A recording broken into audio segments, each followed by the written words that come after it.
አይቴ ብሔራ ለጥበብ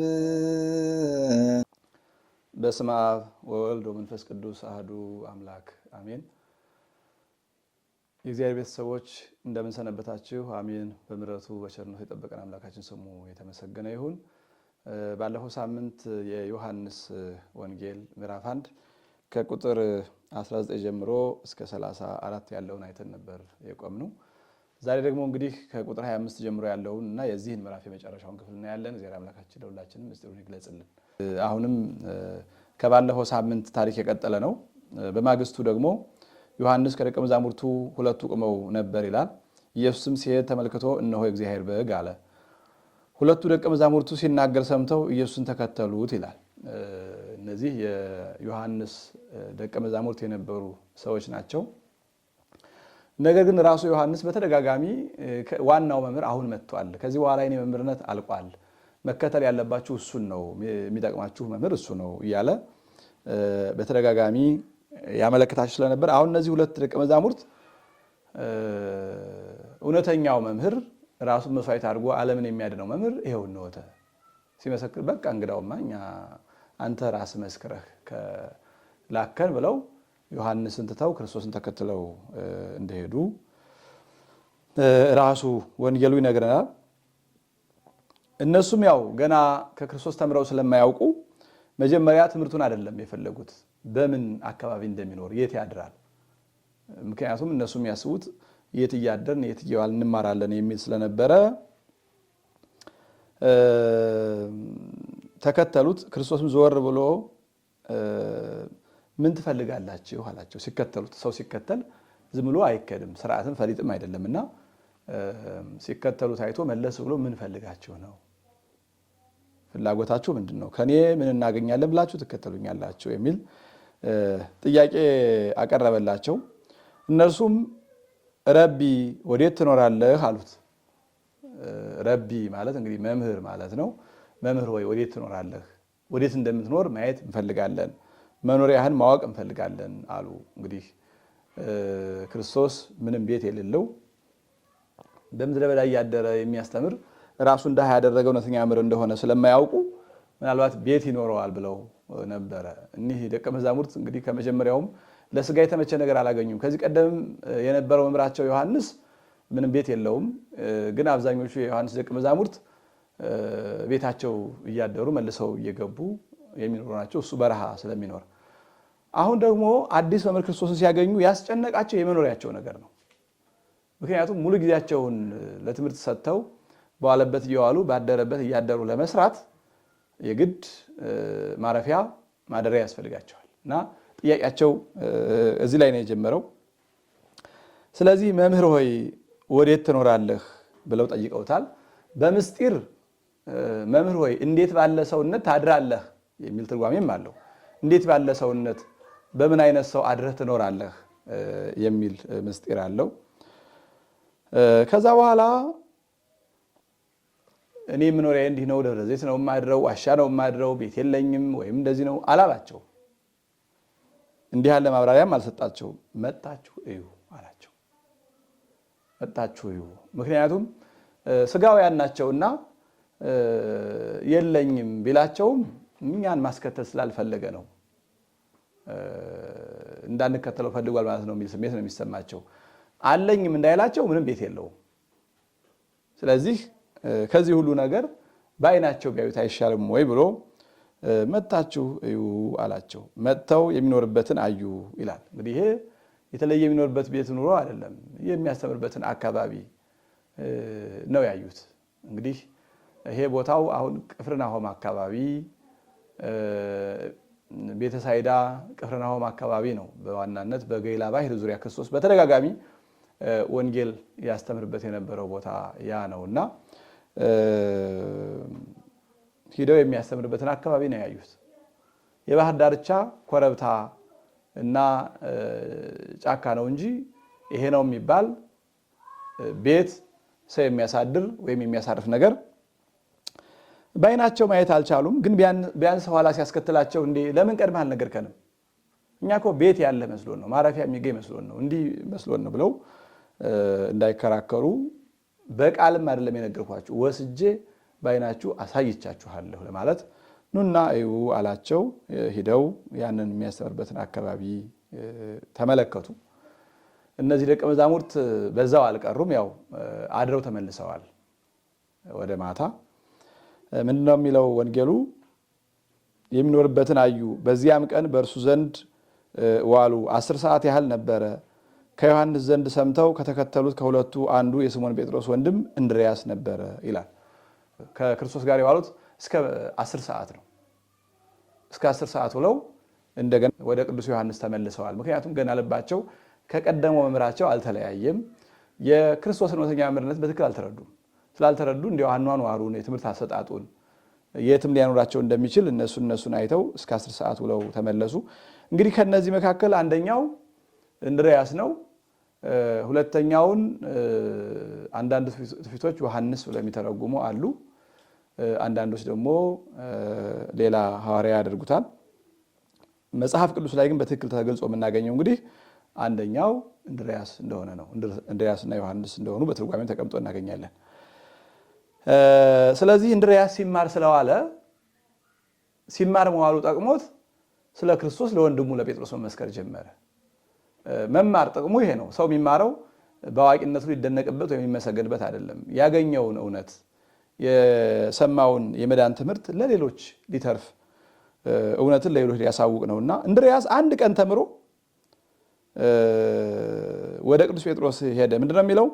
እርሱ አስቀድሞ የራሱ ወንድም ስምዖንን አገኘውና መሲህን አግኝተነዋልና አግኝተናል መሲህን አግኝተናል አለው። እንግዲህ መሲህ ይመጣል ተብሎ ትንሽ ሲነገር ስለነበረ ይፈለግ እንደነበረም ያሳያል። መሲህን አግኝተናል። መሲህ የክርስቶስ ስም ነው። ክርስቶስ የሚለው የግሪክ ነው። መሲህ የሚለው የአረብ ነው። ማስያስ የሚለው የዕብራይስጥ ነው። ቅቡ የሚለው የግዕዝ ነው።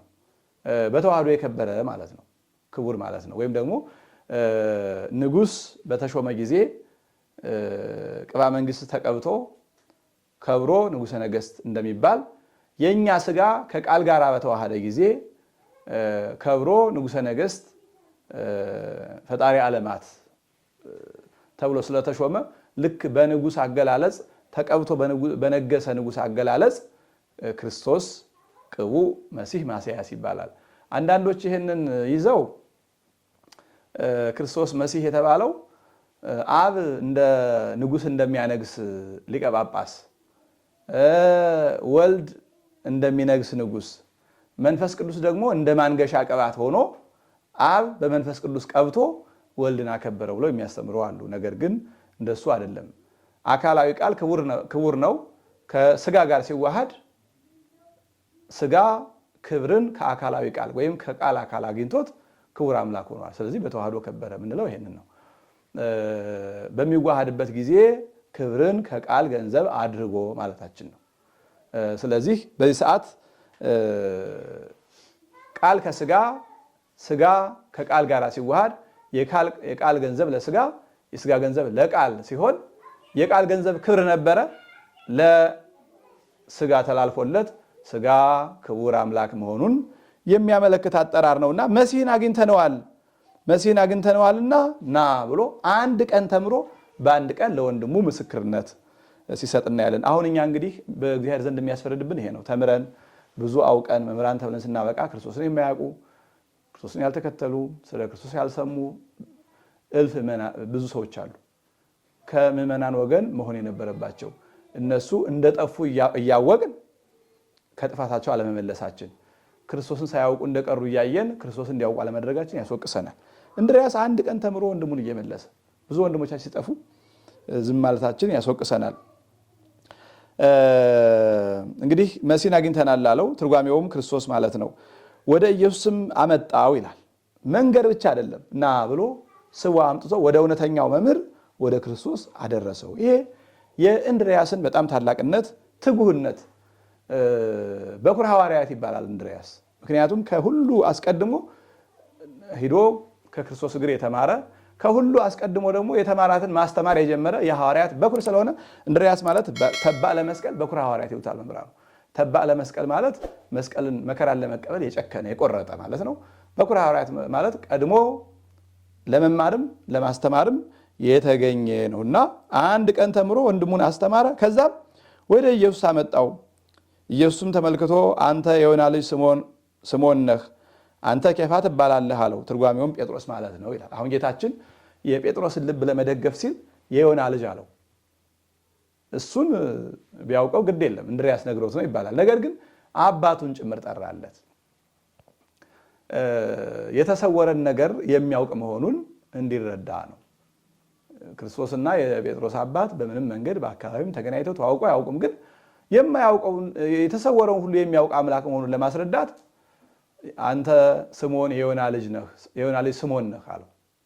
የራሱንም ስም የአባቱንም ስም ጠራ። ምክንያቱም በቀጣይ አሁን በምዕራፍ 4 ላይ የምናገኛት ሳምራዊቷ ሴት ቀዲሙሰ አምስቱ እደው ነበሩ ምስሌኪ ወይዜሰ ዘሃሎ ምስሌኪ ኮነ ምተኪ፣ ቀድሞ 5 ባሎች ነበሩሽ፣ ዛሬ ግን ከአንቺ ጋር ያለው ባልሽ አይደለም ሲላት በቃ አምናው ማድጋዋን ትታ ሄዳ የሰፈሩን ሰው ሰብስባ እንደመጣች ሰው የተሰወረ ነገሩን ሲነግሩት ያምናልና ጴጥሮስንም የራሱንም ስም የአባቱንም ስም ግልጽ አድርጎ ነገረው። ይህ እንግዲህ ለጴጥሮስ እምነት የበለጠ የሚረዳ ነው። ከዛ በኋላ ምን አለው? አንተ ኬፋ ትባላለህ አለው። ስምዖን ነበር እስካሁን የሚባለው፣ ኬፋ ትባላለህ አለው። አለት ማለት ነው፣ መሰረት ማለት ነው። አንተ መሰረት ትባላለህ። አንተ ሰኬ ተሰመይ ኬፋ ማቴዎስ ምዕራፍ 16 ላይ እውነተኛ የአብ የባህሪ ልጅ ነህ ብሎ አምላክነቱን ሲመሰክር አንተ መሰረት ትባላለህ ብሎታልና ከዚህም ኬፋ ትባላለህ ብሎ ስም ያወጣለት። ስምዖን ነበር የመጀመሪያ ስሙ፣ ኬፋ አለው። ከዛ በኋላ በነገው ኢየሱስ ወደ ገሊላ ሊወጣ ወደደ። ፊልጶስንም አገኘና ተከተለኝ አለው ይላል። አሁን በማግስቱ ወደ ገሊላ ሲወጣ የናትናኤልን ወንድም ፊልጶስን አገኘውና ና ተከተለኝ፣ ለጊዜው በእግር ተከተለኝ፣ ፍጻሜው ግን ለዘላለሙ በግብር ተከተለኝ፣ አምላክነቴን አምነህ ኑር ብሎ ጠራው። ፊልጶስም ከነ እንድርያስና ከነ ጴጥሮስ መንደር ከቤተሳይዳ የሆነ ነው። ስለዚህ ክርስቶስን ተከተለ። ክርስቶስን ተከትሎ የሚያስተምረውን ትምህርት የሚያደርገውን ተአምራት አይቶ ልክ እንደ እንድርያስ በአንድ ቀን አምኖ እሱም ወንድሙን ለመጥራት የተዘጋጀ ሰው እንደሆነ መጽሐፍ ቅዱሱ ይነግረናል። ፊልጶስ ናትናኤልን አግኝቶ ሙሴ በሕግ ነቢያትም ስለ እርሱ የጻፉትን የዮሴፍን ልጅ የናዝሬቱን ኢየሱስን አግኝተነዋል አለው ይላል። እንደ ጴጥሮስ አልበረታም ፊልጶስ፣ የጎደለው ነገር አለ።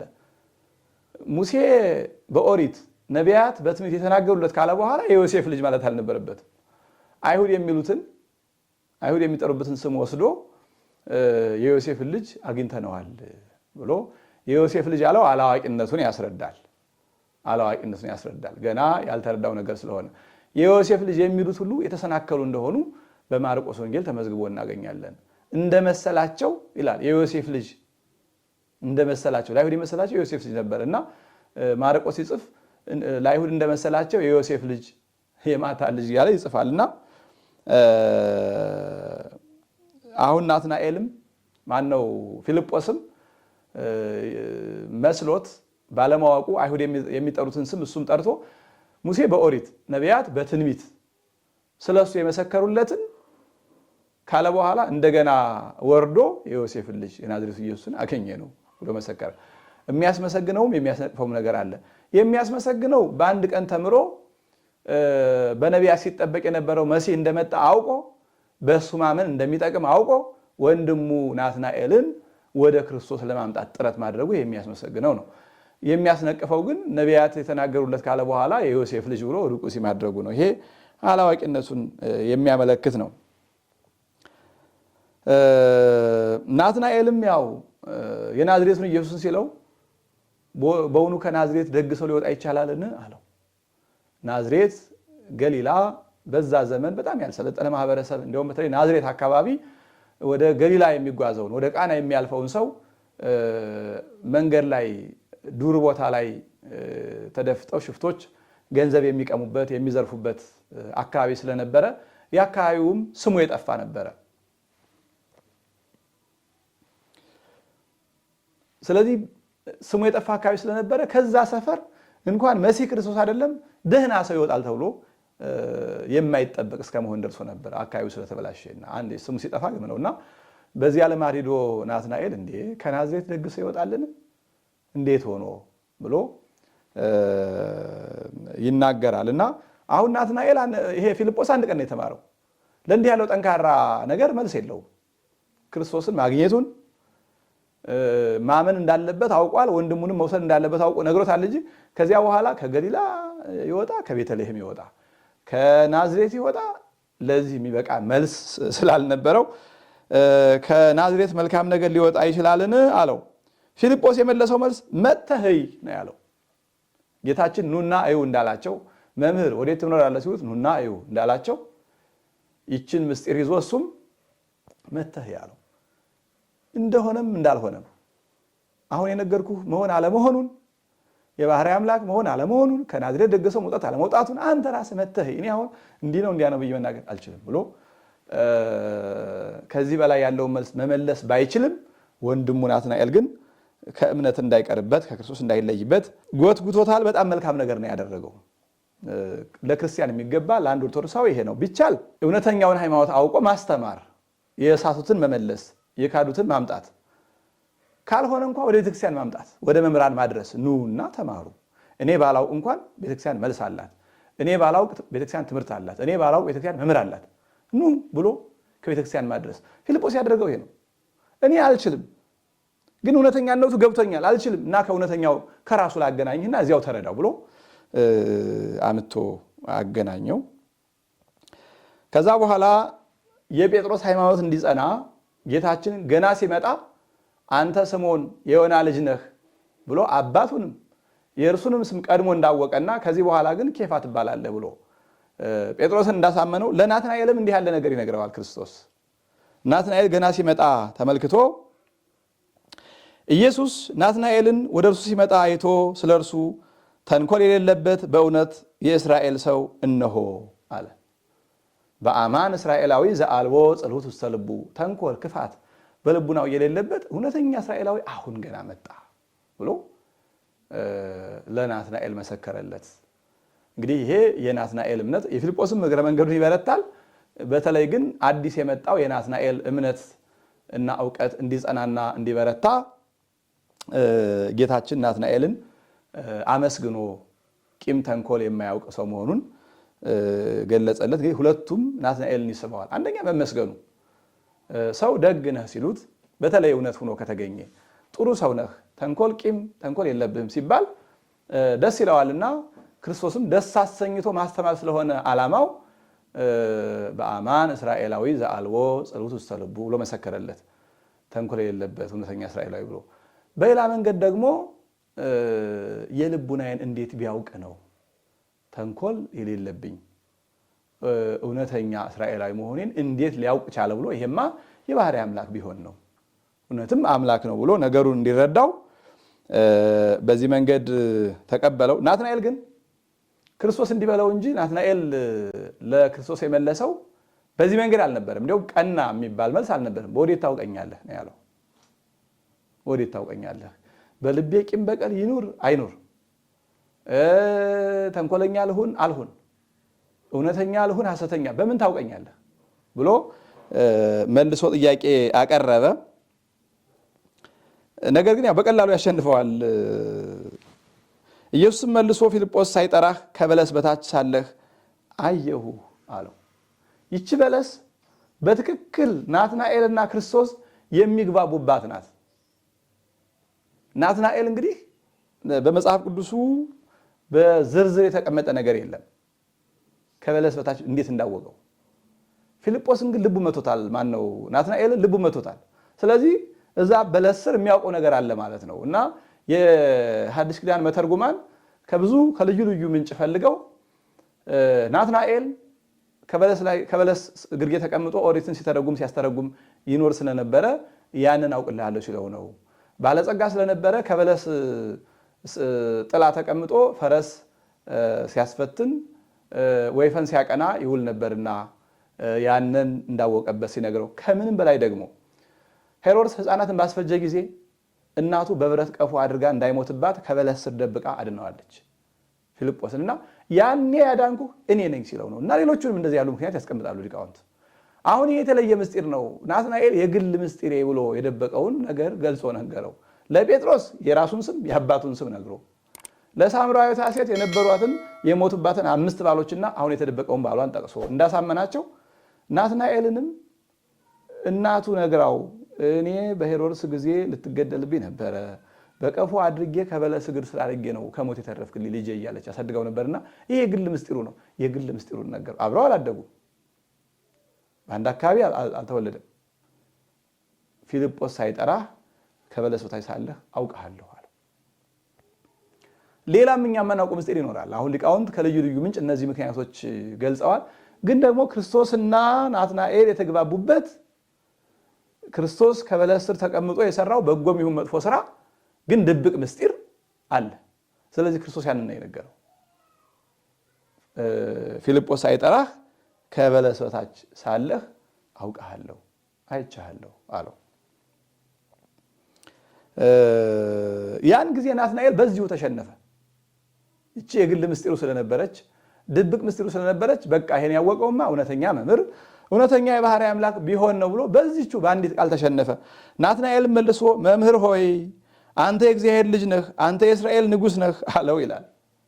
በአንድ ጊዜ ወዴት ታውቀኛለህ ብሎ የተናገረ ሰው በአንዲት ምስጢር አንተ ያው እግዚአብሔር ልጅ ነህ፣ አንተ የእስራኤል ንጉሥ ነህ አለው። እንግዳ እኮ ወንድሙ ፊልጶስም የተሟላ እምነት አልነበረም ሄዶ የመሰከረለት የናዝሬቱን ኢየሱስን የዮሴፍን ልጅ ብሎ ነበር የነገረው። እሱ ግን ምስጢሩን ሲያውቅበት የክርስቶስን የእግዚአብሔር ልጅነት፣ የክርስቶስን የባህሪ አምላክነት፣ የክርስቶስን ዘላለማዊ ንጉሥነት ተረድቶ ምስጢሬን የማይነገረኝ አምላክ ቢሆን ነው፣ ዘላለማዊ ቢሆን ነው፣ ፈጣሪ ቢሆን ነው ብሎ ተረድቶ መምህር ሆይ ብሎ የክብር ስም ጠርቶ መምህርነቱን ካሳወቀ በኋላ አንተ የእግዚአብሔር ልጅ ነህ፣ አንተ የእስራኤል ንጉሥ ነህ አለው ይላል። ንጉሥነቱንም የእግዚአብሔር ልጅነቱንም መስክሯል ማለት ነው። የእስራኤል ንጉሥ ነህ ሲል ሰውነቱን ያመለክታል። የእግዚአብሔር ልጅ ሲል አምላክነቱን ያመለክታል። ፍጹም ሰው ፍጹም አምላክ አድርጎ ተናግረዋል ማለት ነው። ጌታችን ግን አደነቀበት።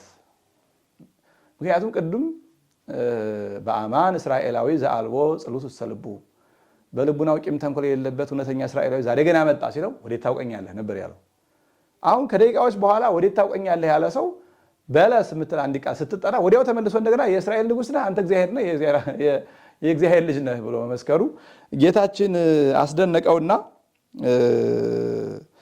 እንዲህ አለ። ኢየሱስም መልሶ ከበለስ በታች አየሁ ስላልኩህ አመንክን? ከዚህ የሚበልጥ ነገር ታያለህ አለው። አሁን እችን ትንሽ ነገር አይተህ ነው የምታምነው? እንዲህ በቀላሉ ለማመን ነው ቅድም እምቢ ያልከው? ከዚህ የበለጠ ነገር ታያለህ። ይሄ ምን አለው? ይሄን ማንኛውም ነብይ ሊናገረው ይችላል። ምክንያቱም የናትናኤልን ያለፈ ነገር፣ ያለፈ ህይወት፣ ያለፈ ምስጢር ማንም ነብይ ተገልጾለት ሊናገረው የሚችል ነገር ነው። ጌታችን ያደረገው ይሄንን ነው። ከናትናኤል ያለፉ ነገሮች፣ የህይወት አጋጣሚዎች አንዷን በለስንና ናትናኤልን አገናኝቶ ብቻ የተናገረው፣ ሌላ ምንም አልገለጸም። ተናገር ቢባል ክርስቶስ እኮ ናትናኤል ከተወለደ ጀምሮ እስከዛ ቀን ድረስ የሆነውን ገና የሚሆነውን መናገር የሚችል ነው። ነገር ግን የተናገረው አንዲት በለስን ብቻ ነው። ይህም ራሱ ለአምላክነት የሚመጥን አይደለም። ምክንያቱም የአንድን ሰው ያለፈ ህይወት ወይም የህይወት ምስጢር መጥፎም ይሁን በጎ መንፈስ ቅዱስ ያደረበት ማንኛውም ነቢይ ቀድሞ አውቆ ሊናገረው ይችላል። ስለዚህ አንተ ያመንከውን ይሄን ስለነገርኩ ነው፣ ከዚህ የሚበልጥ ነገር ታያለህ አለው። ከዚህ የሚበልጥ ነገር ታያለህ። ምክንያቱም ወደፊት የሚደረጉ የክርስቶስን አምላክነት የሚገልጹና የሚናገሩ ጌታ የሚያደርጋቸው ወደፊት በርካታ ተአምራት ስላሉ እነዚህ ተአምራት ሲደረጉ ገና ስለሚያይ ናትናኤል ምን አይተህ ገና አለው። ምክንያቱም ነገ ክርስቶስ በባህር ላይ እንደ የብስ እየተራመደ ሊያሳያቸው ነው። ነገ ክርስቶስ 5 እንጀራ አበርክቶ ለ5000 ወንዶችና ቁጥራቸው ላልታወቀ ህፃናትና ሴቶች አጥግቦ 12 መሶብ ሊያስነሳ ነው። ህብስቱ 5 እንጀራ የተነሳው 12 መሶብ ሊያሳያቸው ነው። የ4 ቀን ሬሳ አልዓዛርን ከመቃብር አስነስቶ የዕለት ሬሳ ወልደ መበለትን ወለተ ኢያኢሮስን ወዲያውኑ አስነስቶ ሊያሳያቸው ነው። እና እንዲህ ያሉ ገና በሰው አይምሮ የማይቻሉ ነገሮች ሊያደርግ ማዕበል ሞገዱን ገስጾ ሊያሳያቸው ነው። በዝግ ደጅ ገብቶ ሰላም ለእናንተ ይሁን ብሎ ሊያሳያቸው ነው። ወደፊት የሚያያቸው በርካታ ታምራት አሉ። ከምንም በላይ ግን በመስቀል ተሰቅሎ ዓለምን አድኖ ሞትን ድል አድርጎ ተነስቶ ሊያሳያቸው ነው። በመላእክት ታጅቦ ሊያርግ ነው። ይሄን ሁሉ ገና ስላላየ ናትናኤል በዚህ ትደነቃለህን? ገና ከዚህ የሚበልጥ ነገር ታያለህ ብሎ ክርስቶስ ናትናኤል ወደፊት ብዙ ነገር እንደሚያይ ትንቢት ተናገረለት። እውነት እላችኋለሁ ሰማይ ሲከፈት የእግዚአብሔር መላእክትም በሰው ልጅ ላይ ሲወጡና ሲወርዱ ታያላችሁ አለው። ሰማይ ሲከፈት የእግዚአብሔር መላእክት በሰው ልጅ ላይ ሲወጡ ሲወርዱ ታያላችሁ አላቸው። ይሄ በዕለተ ዓርብ ተደርጓል። በደብረ ታቦር ተደርጓል። ከዕለተ ዓርብ አስቀድሞ ጌታችን በጌቴሴማኒ ሲጸልይ መላእክት መጥተው አገልግለውታል። በዕለተ ዓርብ ግን ጌታችን በተሰቀለና መከራ በተቀበለ ጊዜ እልፍ አእላፍ መላእክት መጥተው በመስቀሉ በዙሪያው ተነጽፈው ለከ ኃይል ለከ ጽን አንተ ይሄ ሞት የሚገባህ አልነበርክም፣ ክብር ኃይል ጸጋ ይገባሃል እያሉ በመስቀሉ ዙሪያ ሲያመሰግኑ ታይተዋልና ይህንን ሁሉ ገና ወደፊት ያልተደረገ ታምር ስላለ ከዚህ የበለጠ ታያለህ ለማለት ጌታችን ለናትናኤል በዚህ መንገድ በትንቢት መልክ ገልጾለታል። አሁን አንደኛ ያለፈ ነገሩን አሳየው፣ ያለፈ ነገሩን ነገረው። ሁለተኛ ደግሞ ባለፈው ነገር ብቻ ሳይሆን የሚከተለው ወደፊት ሊያየው የሚገባ የተዘጋጀለት ብዙ ምስጢር ከክርስቶስ የሚያየው ብዙ ተአምራት እንዳለ ተስፋ እያደረገ እንዲከተለው ተስፋ ጭምር ሰጠው ለናትናኤል። ገና ሌላ ብዙ ተአምራት ታያላችሁ፣ እኔ የማሳያችሁ ይሄን ብቻ አይደለም፣ ይሄማ ምን አለው ብሎ ተስፋ ሰጥቶ ነው ያስከተላቸው። የመጀመሪያዎቹን ሐዋርያት ሲያስከተላቸው ጌታችን የሚያስከተልባቸው መንገዶች በጣም ይገርማሉ። አንደኛ የሌለውን አለኝ አይላቸውም፣ ቤት እንደሌለው እየነገረ ነው። አንዳንዶቹ ደግሞ በማቴዎስ ተመዝግቦ እንደምናገኘው ለቀበሮዎች ዋሻ ለወፎች ጎጆ አላቸው፣ እኔ ግን ራሴን የማስጠጋበት ቤት የለኝም ብሎ ምክንያቱም ኋላ ቤት አለን ብለን መተን እኮ ነው የት እንኑር የት እንደር በረደን ሞቀን እንዳይሉ አስረድቶ አሳውቆ ነው የጠራቸው። አንደኛው ይሄ ነው። ሁለተኛው ግን የሚገኘው መንፈሳዊ ጸጋ ደግሞ አልደበቃቸውም። ከዚህ የሚበልጥ ታያላችሁ ብሎ የሚያገኙትን መንፈሳዊ ጸጋ አመልክቶ ይጠራቸዋል። በሌላ መንገድ ደግሞ መከራ ሲመጣባቸው እኛ መቼ አወቅን እንዲህ እንደምንሆን እንዲህ እንደምንሰቀል እንደምንቆረጥ በእሳት እንደምንቃጠል መቼ አወቅን እንዳይሉ ወበዓለም እሰ ሀለወክሙ ትርከቡ ሕማመ በዓለም ሳላችሁ መከራ አለባችሁ ወባሕቱ ጽንዑ እስመ አነ እምይእዜሰ ለዓለም እኔ ጸንቼ ዓለምን ድል እንደነሳሁት እናንተም ጽኑና ዓለሙን ድል ንሱ። ወናሁ እፌንወክሙ ከመ አባግዕ ማእከለ ተኩላት እንደ በጎች በተኩላት መካከል እልካችኋለሁ። ይይዟችኋል፣ ይገርፏችኋል፣ ወደ አደባባይ ይወስዷችኋል፣ ይሰቅሏችኋል፣ መከራ ያጸኑባችኋል። ስጋችሁን እንጂ ነፍሳችሁን አይገሉምና አትፍሩ። አሁን ይሄ አነጋገር ምንድን ነው? የሚሆንላቸውንም የሚሆንባቸውንም አስቀድሞ እየነገረ ነው የሚያስከትለው። እንደው ገና አባብሎ ደቀ መዝሙር ለማብዛት ወይም ተከታይ ለማብዛት ይሄን አደርግላችኋለሁ ይሄ ይሆንላችኋል ይሄ ይሆንላችኋል አላላቸውም። መንግስተ ሰማያት ምናምን ቀድሞ እዚህ እውቀት ስላልደረሱ ስለ መንግስተ ሰማያት የነገራቸው ቀስ እያለ ነው እንጂ እኔ እኮ ዘላለማዊውን ሕይወት አውርሼ በማይሞትበት ሀገር በማይበላበት በማይጠጣበት ረሃብ በሌለበት ድህነት በሌለበት ጭንቀት በሌለበት ላኖራችሁ ነው የመጣሁት አላለም። ይሄ ቀስ እያሉ የሚደርሱበት ነው። ይሄ የሚነግራቸው አጉል ምታት ይመስላቸዋል እንጂ በትክክል ነገሩን አይረዱትም። ስለዚህ የሚመጣባቸው መከራ እየነገረ የሚያገኙትን የሚደረግላቸውን የሚያዩትን ታምራትም እየነገረ ቤት እንደሌለው እየነገረ ከዛ በኋላ ደግሞ ዝግጅታቸውን ስንቅ እንዳይዙ በትር ጫማ ምናምን ዝባዝንኬ ሳያስፈልጋቸው እሱ ራሱ በመግቦቱ ሊበቃቸው እንደሚችል እየነገረ ሲያስከትላቸው በአጠቃላይ ነገሮችን በሙሉ አሳውቆና አሁን የናትናኤል ጥሪ ለሁሉም የሚያሳይ ነው። ምክንያቱም ዝቅ ብሎ እውነት እላችኋለሁ ሰማይ ሲከፈት የእግዚአብሔር መላእክት በሰው ልጅ ላይ ሲወጡና ሲወርዱ ታያላችሁ። ታያለህ አላለው፣ ታያላችሁ ነው ያለው። መላው እየጠራቸው ያሉ ሐዋርያት እየመጡ ያሉ አርድእት የሚያዩት ተአምር የሚደረግላቸው ነገር እንዳለ ለሁሉም ተስፋ እየሰጠ ይነግራቸዋልና እንግዲህ ያው ይሄኛው የዛሬው ክፍል በአብዛኛው የመጀመሪያዎቹ ደቀ መዛሙርት መጀመሪያ ሁለት ደቀ መዛሙርት ከዮሐንስ ተጠርተው ወደሱ ሄዱ። ከዛ በኋላ አንደኛው እንድሪያስ ስለነበር እንድሪያስ ጴጥሮስን አመጣ። ጴጥሮስን ደግሞ ጌታችን ስሙንና የአባቱን ስም ነግሮ አሳመነው። ከዛ ደግሞ ፊልጶስን ጠራ። ፊልጶስ ናትናኤልን አመጣ። ቀስ ቀስ እያሉ አንዱ አንዱን እየሳበ አንዱ ለአንዱ እየነገረ የሰማው ላልሰማው ያወቀው ላላወቀው ያየው ላላየው እየነገረ ቀስ እያሉ ወደ ክርስቶስ ማምጣት። ይሄ የክርስትና መንገድ ይሄ ነው። ክርስትና ይሄ ነው። የሰማ ላልሰማ፣ ያወቀ ላላወቀ፣ ያየ ላላየ፣ የነበረ ላልነበረ፣ የተጠመቀ ላልተጠመቀ እየነገረ እጅ ለእጅ ተያይዞ ክብሩን መውረስ። እንደዚህ ዓለም ሀብት አይደለም። የዚህ ዓለም ሀብት የሆነ እንደሆነ ኑ በጋራ እንውረሰው ቢባል የሰው ቁጥር ሲበዛ የሀብቱ ቁጥር እየቀነሰ ይሄዳል። 1 ሚሊዮን ብር ያገኘ ሰው 1000 ሰዎችን ኑ እንካፈል እኔ 1 ሚሊዮን ብር አግኝቻለሁ ቢል 1 ሚሊዮን አይደለም 500 ሺህ አይደርሰውም። 1 ሚሊዮን ሲካፈል ለ1000 ሲሆን እዚህ ግባ የሚባል አይሆንም። ምድራዊ ሀብት እንዲህ ነው። ተካፋዮቹ ሲበዙ የሚከፈለው ሀብት እያነሰ እየቀነሰ ይሄዳል። ሰማያዊ ጸጋ ግን ተካፋዮቹ እየበዙ እየጨመሩ ቢሄዱ ዘኢይቀብል የማይጎል ነው። ቢቀዳ የማይጎል ነውና ስለዚህ በክርስትና የሚገባው ኑ እኛ ያገኘነውን የመዳን ጸጋ አግኙ፣ እኛ በስሙ እንደተጠራን በስሙ ተጠሩ፣ እኛ ልጆቹ እንደሆን ልጆቹ ሁኑ። እኛ ልጆች ሆነናል፣ መንግስቱን ተስፋ እናደርጋለን። እናንተም ልጆች ሁኑና እንደኛው አብረን መንግስቱን እንጠብቅ፣ ኑ የትንሣኤው ምስክር እንሁን እያሉ መጥራት ነው። ሐዋርያት ሲጠሩ እንደዛ ነበር።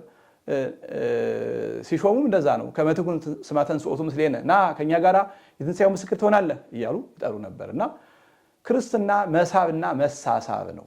ክርስትና ማስገደድ የለም። በየትኛውም ዓለም እውነተኛዋ ክርስትና አንድን ሰው አስገድዳ ወይም አስጨንቃ እውነተኛዋ ቤተክርስቲያን አሳምና አታውቅም። በሌሎች ሃይማኖቶች እንሰማለን እናያለን። ቤተክርስቲያን እውነተኛዋ ቤተክርስቲያን አንድን ሰው አስጨንቃ ለምን ክርስቲያን ካልሆንክ ብላ አስገዳ ክርስቲያን ያደረገችው ወይም ደግሞ ክርስቲያን ባለመሆኑ ምክንያት መከራ ያደረሰችበት ሰው የለም፣ አይኖርም። ከኖረም ስተት ነው። እኛ ኦርቶዶክሳውያን ስናስተምር እንድርያስ ወንድሙ ጴጥሮስን እና ፊልጶስ ወንድሙ ናትናኤልን ጠርቶ እንዳመጣ ና ትድናለህ፣ ወደ መሲሁ ላድርስህ እንላለን እንጂ ና እመን ካላመንክ እገልሃለሁ አንልም።